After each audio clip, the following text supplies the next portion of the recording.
नमस्ते बच्चों, मैं सरोज गोस्वामी, सनातन धर्म राजकीय महाविद्यालय ब्यावर। आज का हमारा जो टॉपिक है वो है यूरोप के जलवायु प्रदेश। जलवायु किसी भी क्षेत्र की लंबे समय की मौसमी दशाओं का योग होती है। किसी भी क्षेत्र की 30 से 35 वर्षों तक के लंबे समय के अंतराल के मौसमी दशाओं का मतलब जलवायु के अंदर मौसमी जो दशाएं हैं उसके अंदर वर्षा, तापमान, आर्द्रता, बादलों की स्थिति, हवाओं की दिशा, हवाओं की गति इत्यादि सभी मौसमी दशाओं को शामिल किया जाता है। तो किसी भी क्षेत्र की 30 से 35 वर्षों के अंदर की जितनी भी मौसमी दशाएं हैं उन सब के सम्मिलित योग को जलवायु कहा जाता है। तो यूरोप के जो जलवायु प्रदेश हैं उनको ज़्यादातर 5 भागों में बांटा गया है। पहला इसमें है महासागरीय जलवायु प्रदेश। दूसरा इसमें है उत्तरी पूर्वी यूरोप प्रदेश। तीसरा महाद्वीपीय जलवायु प्रदेश। महासागरीय जलवायु यानी महासागरों से जहाँ पर कि महासागरीय जलवायु का प्रभाव होता है। फिर है महाद्वीपीयता, जहाँ पर कि ज़्यादातर आपके आसपास उस क्षेत्र के महाद्वीपीयता के अंदर उष्ण जलवायु को शामिल किया जाता है। फिर है चौथे नंबर पे मध्य यूरोप और 5वां है भूमध्य सागरीय जलवायु प्रदेश। भूमध्य सागर के चारों तरफ का जो क्षेत्र है वहाँ पर भूमध्य सागरीय जलवायु पाई जाती है, देखने को मिलती है। तो इस प्रकार से संपूर्ण जो यूरोप है उसको 5 जलवायु प्रदेशों में बांटा गया है। अब ये जो जलवायु प्रदेश हैं इसके अंदर जो सबसे पहला जलवायु प्रदेश है वो था इसमें महासागरीय, जो इसमें जलवायु प्रदेश था वो था महासागरीय जलवायु प्रदेश। ये जो महासागरीय जलवायु प्रदेश है इसमें ज़्यादातर जो क्षेत्र है वो आपके ये वाला जो क्षेत्र है उसको शामिल किया जाता है। इसको क्या नाम दिया इन्होंने? उत्तरी पश्चिमी यूरोपीय क्षेत्र, जहाँ पर कि महासागरीय जलवायु देखने को मिलती है। इस क्षेत्र के अंदर जो ये यहाँ पर अटलांटिक महासागर है उसका प्रभाव इस संपूर्ण क्षेत्र पर देखने को मिलता है। इसमें ग्रेट ब्रिटेन, आयरलैंड के क्षेत्र और यहाँ पर स्कैंडिनेविया का जितना भी क्षेत्र है, नॉर्वे, स्वीडन, डेनमार्क का जो क्षेत्र है वो इसमें शामिल किया जाता है। इस क्षेत्र के अंदर तापमान अधिक होता है और वर्षा इस क्षेत्र में शीतकाल में होती है। आकाश में ज़्यादातर समय बादल छाए रहते हैं तथा यह स्वास्थ्य के लिए उत्तम है। ये महासागरीय जलवायु का जो क्षेत्र है वो स्वास्थ्य के लिए उत्तम होता है। वर्षा यहाँ शीतकाल में ही होती है। दूसरा जो क्षेत्र है वो है उत्तरी पूर्वी यूरोपीय क्षेत्र। ये जो उत्तरी पूर्वी यूरोपीय क्षेत्र है यह प्रदेश उत्तरी ध्रुव के पास स्थित है, इसलिए यहाँ पर जो जलवायु है ज़्यादातर शीत प्रधान जलवायु है या ये क्षेत्र शीत कटिबंध में आता है। अधिकतर समय यहाँ पर जो तापमान है वो हिमांक बिंदु से नीचे ही रहता है, मतलब 0 डिग्री सेंटीग्रेड से माइनस में ही तापमान रहता है। शीत ऋतु की अवधि लंबी व ग्रीष्म ऋतु छोटी सी होती है।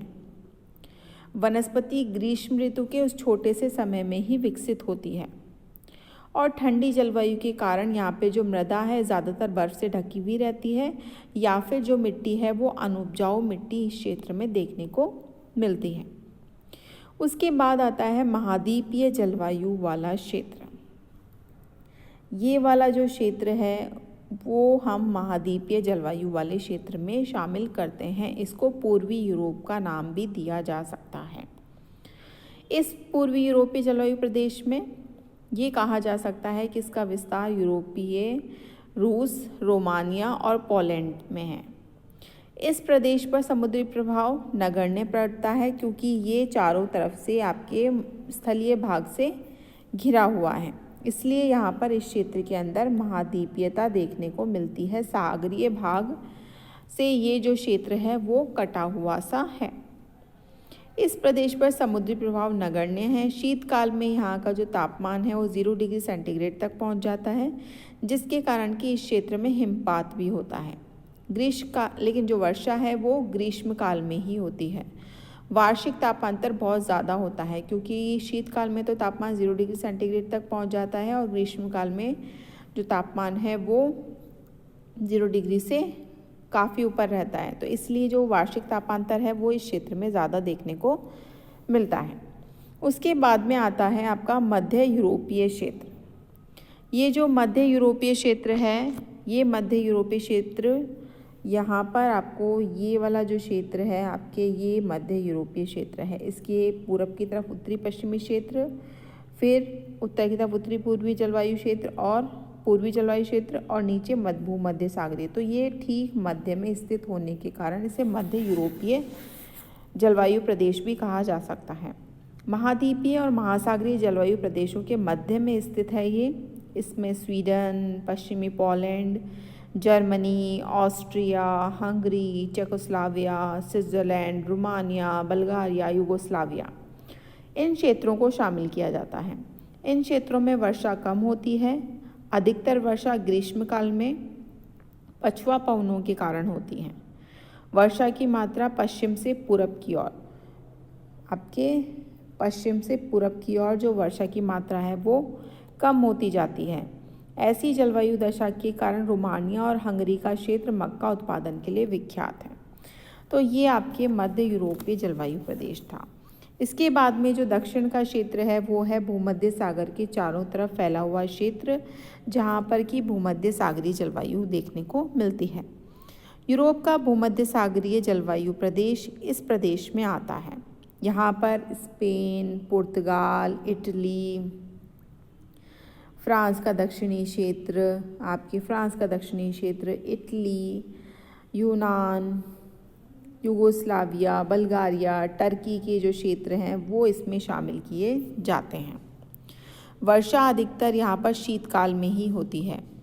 तापमान लगभग ग्रीष्मकाल में 22 डिग्री सेंटीग्रेड तथा शीतकाल में 7 डिग्री सेंटीग्रेड तक पहुँचता है। वर्षा ग्रीष्मकाल में नहीं होती है।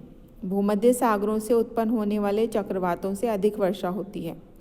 आकाश साफ रहता है, वातावरण चमकीला होता है। ये फलों की कृषि के लिए सर्वाधिक उपयुक्त माना जाता है। ग्रीष्मकाल में उच्च वायुदाब होने के कारण चक्रवात प्रवेश नहीं कर पाते। तो ये आपके भूमध्य सागरीय जलवायु का जो क्षेत्र है वो आपके भूमध्य सागर के चारों तरफ देखने को मिलता है। इस प्रकार से ये आपके यूरोप के जलवायु के 5 प्रदेशों के बारे में मैंने आपको बताया। धन्यवाद।